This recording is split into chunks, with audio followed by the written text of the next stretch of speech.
ओम नमः शिवाय, शिवजी सदा सहाय। ओम नमः शिवाय, गुरुजी सदा सहाय। ऑटोबायोग्राफी ऑफ योगी जी, अध्याय 31। पवित्र और पूजनीय माँ के साथ साक्षात्कार। पूजनीय माता जी, मैं जब पैदा ही हुआ था, तब आपके पैगंबर पति ने मुझे आशीर्वाद देकर धन्य किया था। वे मेरे माता पिता के और मेरे अपने गुरु श्री युक्तेश्वर जी के गुरु थे। इसलिए क्या आप अपने पवित्र जीवन की कुछ घटनाएं सुनाकर मुझे अनुग्रहित करेंगी? मैं श्रीमती काशी मोनी को कह रहा था, जो लाहिड़ी महाशय की जीवन संगनी थी। मैं बनारस कुछ दिनों के लिए गया हुआ था और मैं अपने मन में लंबे समय से पूजनीय महिला से मिलने की दबी इच्छा को पूरी कर रहा था। बनारस के गुरुदेश्वर मोहल्ले में लाहिड़ी परिवार के घर में उन्होंने मेरा अत्यंत स्नेह और गरिमा के साथ स्वागत किया। यद्यपि वे काफी वृद्ध थी, लेकिन उनका चेहरा एक आध्यात्मिक सुगंध बिखेरता हुआ कमल के समान खिला हुआ था। वे मध्यम कद और गौर वर्ण की थी। उनकी पतली गर्दन, बड़ी चमकती हुई आंखें और कोमल मातृत्व स्नेह से परिपूर्ण चेहरा था। पुत्र, तुम्हारा यहाँ स्वागत है। ऊपर आ जाओ। काशी मोनी मुझे ऊपर एक छोटे से कमरे में ले गई, जहाँ वह अपने पति के साथ रही थी। मुझे ऐसे पवित्र मंदिर का दर्शन प्राप्त करने का सौभाग्य प्राप्त हुआ था, जहाँ महान गुरु ने विवाह के मानवीय नाटक का हिस्सा बनना स्वीकार किया था।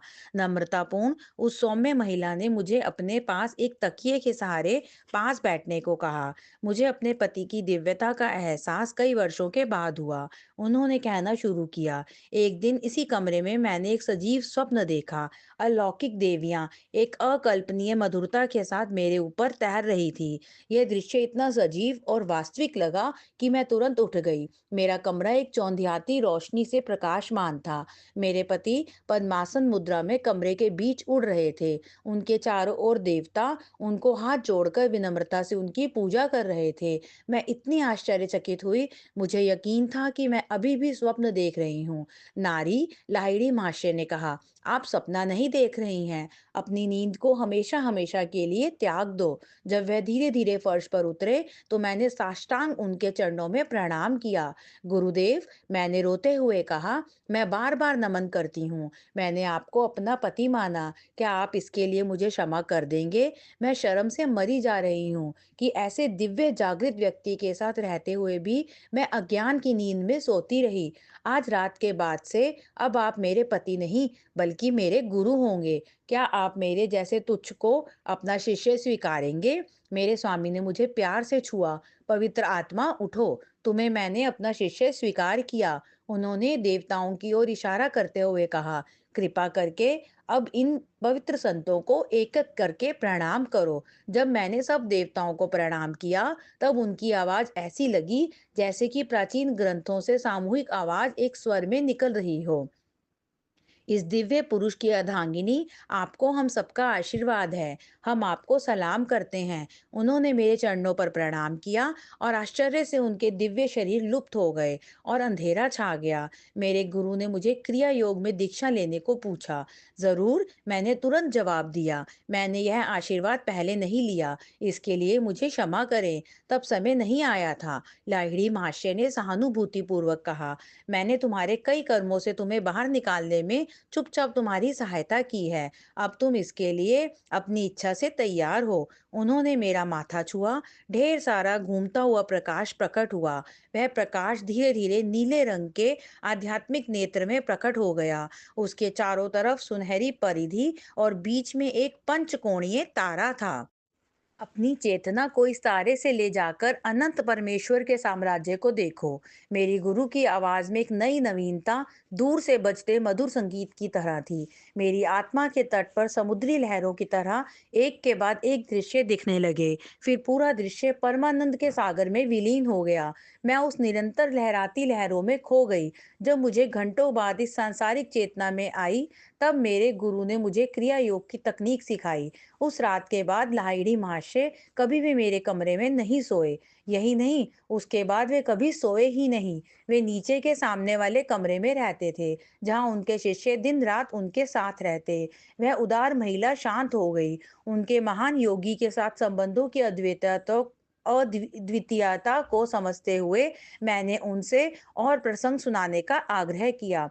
पुत्र, तुम बहुत लालची हो, फिर भी मैं तुम्हें एक और कहानी सुनाती हूँ। उन्होंने शर्म से मुस्कुराते हुए कहा, मैं एक पाप को स्वीकारती हूँ जो मैंने गुरुपति के विरुद्ध किया। मेरे दीक्षा लेने के कुछ महीनों के उपरांत मैं स्वयं को असहाय और उपेक्षित महसूस करने लगी थी। एक दिन लाहिड़ी महाशय इस कमरे में एक चीज लेने आए। मैं जल्दी जल्दी उनके पीछे गई। अपने क्रोधित भ्रम माया के वश में मैंने बहुत अशिष्टता के साथ उनसे कहा, आप अपना पूरा समय अपने शिष्यों के साथ बिताते हैं। आपकी क्या अपनी पत्नी और बच्चों के प्रति जिम्मेदारी नहीं है? मुझे अफसोस है कि आप परिवार के लिए और ज्यादा धन देने में रुचि नहीं रखते।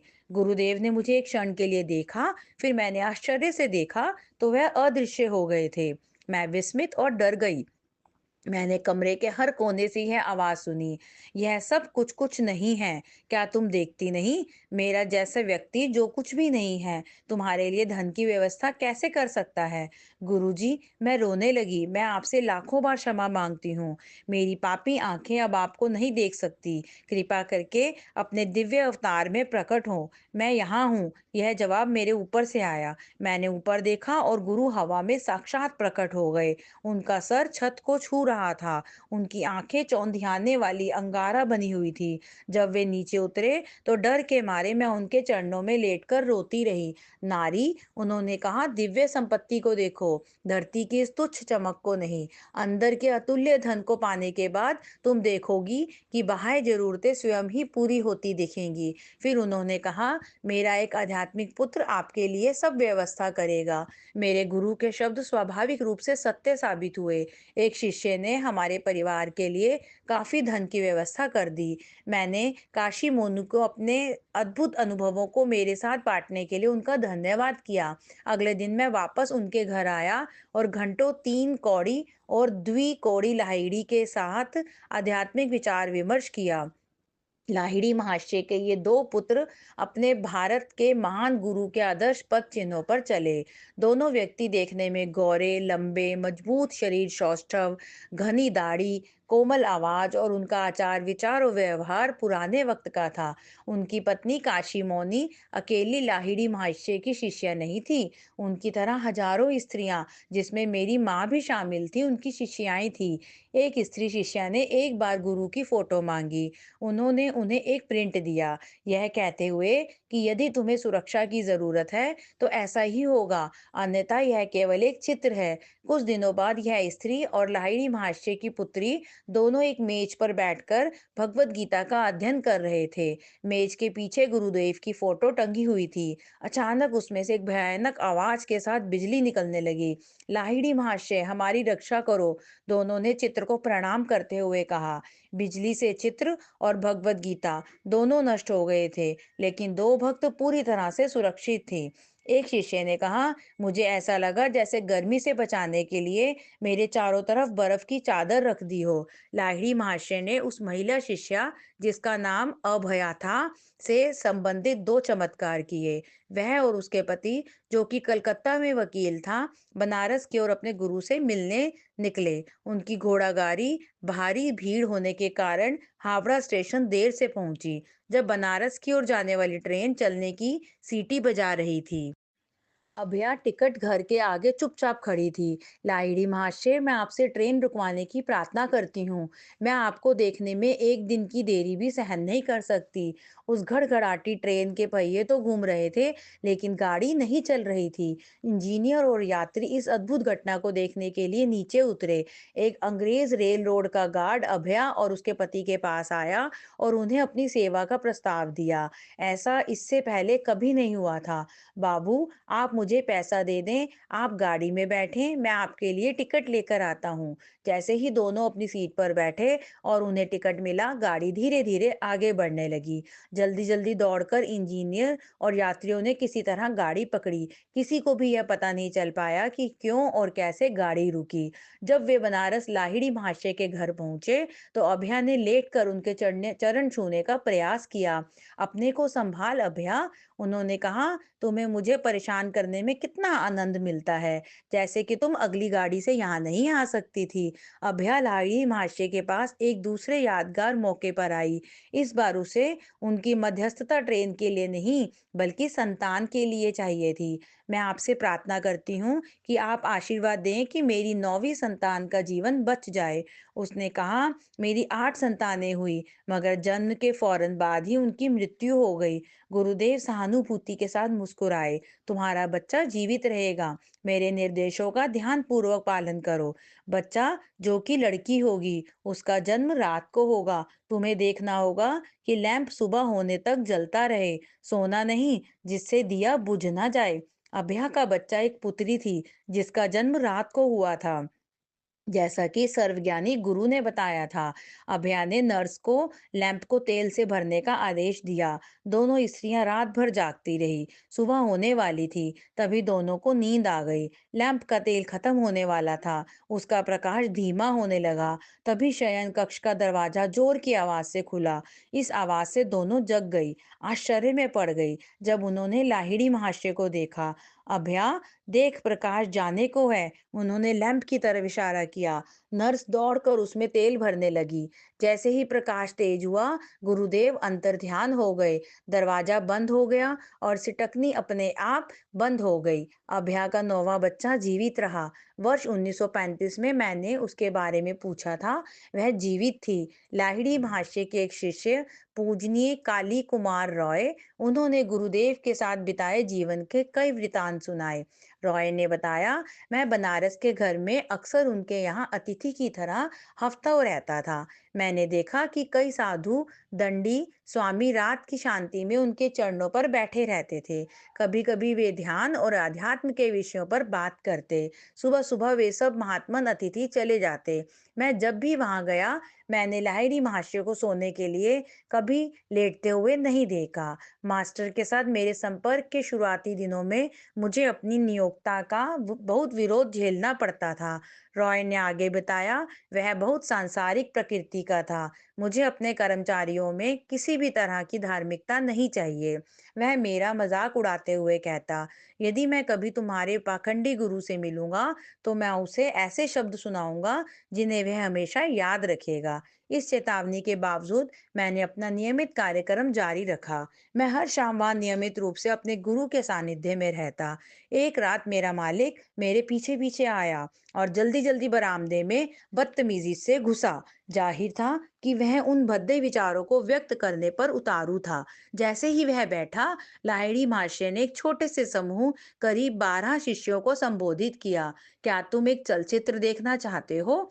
जब हमने हामी भरी, तब उन्होंने कहा, कमरे में अंधेरा कर दो, एक दूसरे के पीछे एक गोलाई में बैठ जाओ और अपने आगे वाले व्यक्ति की आंखों पर अपने हाथ रखो। मुझे देखकर आश्चर्य नहीं हुआ कि मेरे मालिक भी उनके निर्देशों का पालन कर रहा था, भले ही इसमें उसकी रुचि नहीं थी। कुछ ही मिनटों में लाहिड़ी महाशय ने हमसे पूछा, हम क्या देख रहे हैं?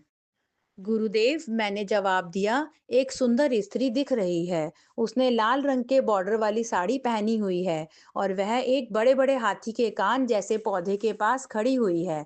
सभी शिष्यों ने यही जवाब दिया। गुरुदेव मेरे मालिक की तरफ मुड़े और उससे पूछा, क्या आप उस स्त्री को पहचानते हैं? हाँ, वह आदमी अपनी भावनाओं के साथ जूझ रहा था, जो उसके प्रकृति के लिए नहीं थी। मैं इस पर एक बेवकूफों की तरह इतना धन धन व्यय कर रहा हूँ, जबकि मेरे पास एक अच्छी पत्नी है। मैं जिस भाव के साथ यहाँ आया था, उसके लिए मैं क्षमा प्रार्थी हूँ। क्या आप मुझे माफ कर देंगे और मुझे एक शिष्य की तरह स्वीकार करेंगे? यदि तुम अच्छे आदर्शों के साथ 6 महीने तक अपना जीवन गुजारो, तो मैं तुम्हें स्वीकार करूंगा। फिर मेरे गुरुदेव ने कहा, अन्यथा मुझे तुम्हें दीक्षा देने की जरूरत नहीं होगी। 3 महीनों तक मेरा मालिक सभी प्रलोभनों से दूर रहा। फिर उसने उस स्त्री के साथ दोबारा संबंध बना लिए। 2 महीने बाद उसकी मृत्यु हो गई। इस प्रकार मुझे अपने गुरु की बातों में छिपी भविष्यवाणी समझ आ गई, जब उन्होंने उसे दीक्षा न देने की जरूरत के बारे में कहा था।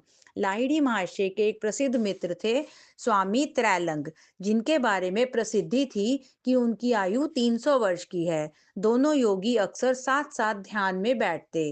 त्रैलंग की ख्याति इतनी ज्यादा थी कि कुछ हिंदू उनके चमत्कारों अवतारों की कहानी की सत्यता की संभावनाओं को नकारते रहते। यदि ईसा मसीह वापस इस धरती में न्यूयॉर्क की सड़कों पर चलते हुए अपनी दिव्य शक्तियों का प्रदर्शन करते, तो इससे इसी प्रकार का उत्साह उमड़ता जैसे त्रैलंग का उमड़ा था जब वे बनारस की भीड़ भरी गलियों से गुजरे थे। कई अवसरों पर स्वामी जी को अत्यंत जहरीले विष को पीते देखा गया था। हजारों लोगों, जिनमें अभी कुछ जीवित भी हैं, उन्होंने त्रैलंग जी को गंगा के ऊपर बहते हुए देखा है। कई दिनों तक वे पानी के ऊपर बैठे रहते और कभी-कभी कई दिनों तक लहरों के नीचे रहते। स्वामी जी को भरी गर्मियों में बनारस के स्नान घाट पर धूप से जलते हुए पत्थरों के ऊपर उन्हें निर्वस्त्र देखना बनारस के लोगों के लिए सामान्य घटना थी। इन घटनाओं के द्वारा त्रैलंग लोगों को यह सिखाना चाहते थे कि एक योगी को जीवन, ऑक्सीजन, सामान्य स्थितियों और सावधानी की जरूरत नहीं होती है। चाहे उनका पानी के ऊपर या अंदर रहना हो, चाहे तपती धूप, उनका शरीर तपती धूप में खुला हो। गुरु ने यह साबित किया कि वह अपने दिव्य चैतन्य अवस्था में रहते हैं और मृत्यु उन्हें छू भी नहीं सकती। योगी आध्यात्मिक रूप से ही महान नहीं थे, बल्कि शारीरिक रूप से भी महान थे। उनका वजन 300 पाउंड था। 1 पाउंड उनके जीवन का 1 वर्ष के बराबर था, क्योंकि वह कभी-कभी ही भोजन करते थे। उनकी रहस्यात्मकता बढ़ती ही जा रही थी। यद्यपि एक योगी आसानी से अपने स्वास्थ्य के नियमों को अनदेखा कर सकता है, यदि वह ऐसा चाहे तो, अथवा विशेष कारणवश जो कि इतना सूक्ष्म होता, जिसकी जानकारी केवल उन्हें ही होती है। महान साधु जो किसी सृष्टि के मायावी स्वप्न से जागते हैं और फिर उन्हें अनुभव होता है कि यह सृष्टि भी दिव्य मन का एक विचार मात्र है, वह जो चाहे अपने शरीर के साथ कर सकता है, यह जानते हुए कि यह किसी घनीभूत अथवा जमी हुई ऊर्जा के रूप में है, जिसे किसी भी आकार में परिवर्तित किया जा सकता है।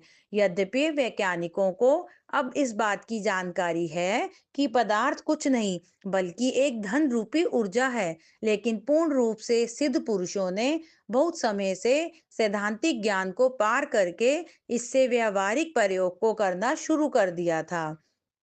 त्रैलंग स्वामी हमेशा निर्वस्त्र रहते थे। बनारस की परेशान पुलिस उन्हें एक विचित्र समस्याग्रस्त बच्चा समझते थे। प्राकृतिक स्वरूप वाला स्वामी प्राचीन समय के आदम की तरह अपनी नग्नता के प्रति पूर्ण रूप से अनजान था। पुलिस को इस बात का ज्ञान था, फिर भी उसने उन्हें उठाकर जेल में डाल दिया। लेकिन समस्या जस की तस बनी रही। त्रैलंग का विशाल शरीर अपने स्वाभाविक स्वरूप यानी निर्वस्त्र जेल की छत पर दिखाई देने लगा। उनके कारागार में लगा ताला वही था और उसमें से उनके बाहर निकलने का रहस्य बना ही रहा। हतोत्साहित अफसरों ने एक बार फिर अपनी ड्यूटी निभाई। इस बार एक गार्ड को स्वामी जी की कोठरी के आगे खड़ा कर दिया। रात के समय वह जा सकता था। जल्द ही त्रैलंग को छत पर टहलते देखा गया। न्याय अंधा है। मात खाई पुलिस ने इसका अनुसरण करने का निर्णय लिया। महान योगी ने अपनी चुप्पी बनाई रखी। उनका गोल चेहरा और विशाल तोंद के बावजूद त्रैलंग कभी-कभी खाते थे। बिना भोजन के कई हफ्तों रहने के बाद अपना व्रत आसपास के उनके शिष्यों द्वारा दी गई दही से भरी हांडियों को पी कर तोड़ते। एक नास्तिक ने त्रैलंग को एक पाखंडी की तरह दिखाने का निश्चय किया। एक बड़े से चूने के मिश्रण को, जिसका उपयोग दीवारों की पुताई में किया जाता है, उसे स्वामी जी के सामने रख दिया। गुरुदेव, उस सांसारिक व्यक्ति ने नकली श्रद्धा का ढोंग करते हुए कहा, मैं आपके लिए थोड़ी दही लाया हूँ, कृपया इसे पी लीजिए। त्रैलंग ने बिना किसी हिचकिचाहट के एक भी बूंद छोड़े बिना पूरा बर्तन खाली कर दिया, जिसमें जलता हुआ चूना भरा हुआ था। कुछ ही मिनट वह नास्तिक दर्द से तड़पते हुए जमीन पर लौटने लगा। मेरी सहायता करें स्वामी जी, मेरी सहायता करें, वह रो रो कर कह रहा था। मेरे अंदर आग लग गई है। मेरी दुष्टता भरी परीक्षा लेने के लिए आप मुझे माफ कर दीजिए। महान योगी ने अपनी चुप्पी तोड़ी और कहा, मेरी खिल्ली उड़ाने वाले, तुम्हें इस बात का एहसास नहीं हुआ कि तुमने मुझे जहर पीने के लिए दिया, जबकि मेरा जीवन और तुम्हारा जीवन एक ही ही है। इसमें फर्क केवल इतना है कि मेरे पेट में ईश्वर उपस्थित हैं, जैसा कि सृष्टि के हर अणु में है। चूना मुझे मार सकता था, अब तुम जान गए हो कि पासा तुम पर ही पलट गया है। कभी किसी के साथ ऐसी चाल चलने की कोशिश मत करना। उस पापी का पाप त्रैलंग के इन शब्दों के साथ घुल गया। वह चुपचाप धीरे धीरे करहाता वहां से चला गया। त्रैलंग पर चूने का पानी पीने के बावजूद असर उन पर नहीं, वरन देने वाले पर पड़ा था। इसका कारण उनकी इच्छा नहीं, वरन सृष्टि के दूर स्थित पिंडों के न्याय के नियम के आधार पर हुआ था।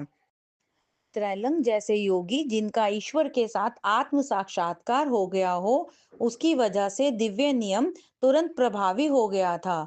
इसकी वजह यह भी है कि उन्होंने अहंकार के प्रवाह को, जो एक दूसरे को काटते रहते हैं और जीवन में बाधा लाते हैं, उन्हें पहले ही नष्ट कर दिया था। न्याय की स्वचालित व्यवस्था, जिसका परिणाम त्रैलंग और उस हत्यारे मनुष्य पर दिखा, वह मानवीय अन्याय के प्रति हमारी नाराजगी को शांत करता है। यह बदला मेरा ही है, मैं ही इसे लूंगा, ऐसा ईश्वर कहते हैं। मनुष्य को अल्प साधनों की क्या आवश्यकता है? सृष्टि स्वयं ही प्रतिशोध की व्यवस्था करती है। अज्ञानी व्यक्ति दिव्य न्याय, प्रेम, सर्वव्यापकता और अमृतत्व की संभावनाओं को नकारते हैं। हवा में बातें करते ग्रंथ और शास्त्र, इस प्रकार के नासमझ विचार ब्रह्मांड के विराट अनुभूतियों के प्रति कोई श्रद्धा न नहीं रहने पर, इसकी वजह से उसके जीवन में ऐसी ऐसी घटनाएं होती हैं, जिससे आखिर उसे ज्ञान और विवेक को ढूंढने के लिए विवश होना पड़ता है। ईसा मसीह जब विजयी होकर यरूशलेम में घुसे, तब उन्होंने आध्यात्मिक नियमों की सर्वशक्ति के बारे में बताया था। जैसे ही शिष्य और पूरी जनता हर्षोल्लास में चिल्लाए और रोने लगे, स्वर्ग में शांति और ईश्वर की महिमा हो। कुछ रूढ़िवादियों ने इसे अशोभनीय दृश्य कहकर पारसियों ने इसका विरोध किया। गुरुदेव, उन्होंने विरोध करते हुए कहा, अपने शिष्यों पर क्रोधित होइए। ईसा मसीह ने कहा, यदि इससे यह शांत हो भी जाते हैं, तब पत्थर तुरंत चिल्लाने लगेंगे। इस तरह पारसियनों को डांटकर ईसा मसीह ने इशारा किया कि ईश्वर का न्याय एक प्रतीकात्मक आदर्श नहीं है, और एक शांतिप्रिय व्यक्ति चाहे उसकी जबान जड़ से क्यों ना उखाड़ दी जाए, फिर भी उसे सृष्टि के आदेश से और विधि के विधान से अपनी वाणी और सुरक्षा उसे वापस मिल जाएगी। ईसा मसीह ने कहा, तुम सोचते हो शांति प्रिय मनुष्य चुप रहे, यहाँ तक कि आप सब ईश्वर की आवाज को भी शांत करना चाहते हैं, जिसकी प्रशंसा उसके गौरव, उसकी सर्वव्यापकता का गुणगान उसके पत्थर भी करते हैं। क्या तुम लोग चाहते हो कि लोग स्वर्ग की शांति की शान को न मनाएं, बल्कि उसकी बजाय भीड़ में इकट्ठा होकर पृथ्वी पर हो रहे युद्ध पर अपनी एकता प्रदर्शित करोगे? तो फिर हे पारसियन, तैयार हो जाओ। इस विश्व के एकमात्र आधार को ही उखाड़ फेंको। तब केवल सज्जन व्यक्ति ही नहीं, पृथ्वी के पत्थर, जल, अग्नि और हवा तुम्हारे विरुद्ध खड़े हो जाएंगे, और तुम्हें इससे दिव्य सामंजस्य का ज्ञान हो जाएगा। ईसा मसीह की तरह के योगी त्रैलंग की कृपा मेरे साजो मामा पर ही हुई थी। एक सुबह मेरे मामा ने देखा कि बनारस घाट पर गुरुदेव अपने भक्तों की भीड़ से घिरे हुए थे। मेरे मामा त्रैलंग जी के पास किसी तरह से पहुंचे और उन्होंने उनके चरणों को नम्रता से छुआ। मामा को आश्चर्य हुआ कि वह अपने वर्षों से चले आ रहे पीड़ादायी रोग से तुरंत मुक्त हो गए। महान योगी की एकमात्र जीवित शिष्य स्त्री है शंकरी माई जीव, त्रैलंग जी के शिष्य की बेटी। उन्होंने बचपन में ही स्वामी जी से शिक्षा ली थी। 40 वर्षों तक वह बद्रीनाथ, केदारनाथ, अमरनाथ और पशुपतिनाथ के पास हिमालय की एकांत कंदराओं में रही। ब्रह्मचारिणी यानी स्त्री साधु का जन्म वर्ष 1826 में हुआ था। अब उनकी उम्र 100 से ज्यादा है। देखने में वह ज्यादा उम्र की नहीं लगती। आज भी उनके बाल काले हैं, चमकते हुए दांत, और वे आश्चर्यजनक रूप से ऊर्जावान हैं। कुछ वर्षों के अंतराल में होने वाले मेलों और धार्मिक उत्सवों में भाग लेने के लिए अपने एकांतवास से बाहर आती है। एक महिला जो लाहिड़ी महाशय के पास अक्सर आया करती थी, उन्होंने बताया कि एक दिन बैरकपुर क्षेत्र में, जो कलकत्ता के पास है, वहां वह लाहिड़ी महाशय के बगल में बैठी थी। तभी उनके महान गुरु बाबा जी चुपचाप कमरे में आए और दोनों से बात की। एक बार उनके गुरु तैलंग जी ने अपनी चुप्पी तोड़ते हुए लाहिड़ी महाशय का सबके सामने सम्मान किया। बनारस का एक शिष्य नाराज हो गया। गुरुजी, उसने कहा, आपने क्यों, जो एक ऐसे स्वामी हैं जिसने सब कुछ त्याग दिया, इतना सम्मान एक गृहस्थ को दिया? मेरे बेटे, तैलंग जी ने जवाब दिया, लाहिड़ी महाशय एक दिव्य बिल्ली के समान है। वह वही रहते हैं जहाँ ब्रह्मांडीय माँ ने उन्हें रखा है। एक सांसारिक मनुष्य की तरह उन्होंने अपनी सभी कर्तव्यों का निर्वाह करते हुए पूर्ण आत्मज्ञान प्राप्त कर लिया है, जिसके लिए मैंने सब कुछ का त्याग किया, यहाँ तक कि अपनी लंगोटी भी। जय गुरु जी। शुक्राना गुरु जी।